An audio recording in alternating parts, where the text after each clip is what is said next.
السلام عليكم ورحمة الله وبركاته. مرحبا بكم معايا في هذا الفيديو الجديد اللي غادي نوريكم فيه خطوة بخطوة كيفاش تديروا لانيش ديال الحمام بطريقة احترافية وبمواد ذات جودة عالية بلا ما تضيع وقتك ولا فلوسك على أخطاء بسيطة ولكن خطيرة. أولاً خصنا نفهموا ايش هو اللانيش.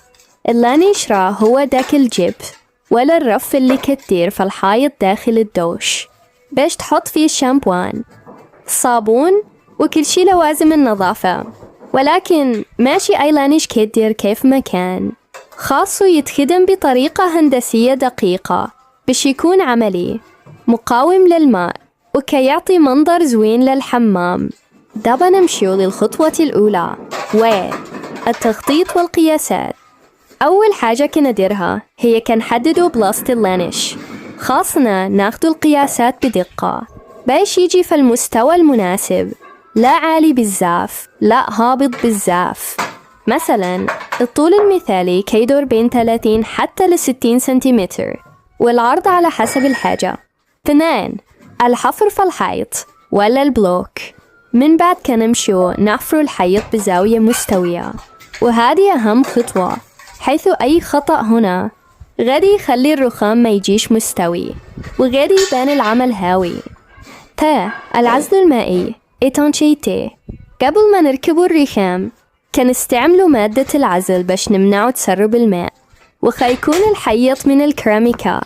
العزل ضروري حيث الماء كيدخل من أصغر شق. تركيب الرخام ولا الزليج. هنا كنستعملوا مادة لاصقة ديال الجودة العالية، وكنركب الرخام بحذر باش يكون متساوي ومميل شوية لقدام باش الماء ما يبقاش يتجمع. وما تنساوش تخليو شقوق دقيقة بين البلاطات واكتسدوهم بالسيليكون ولا الجوان المانع للماء. 5 التشطيب النهائي.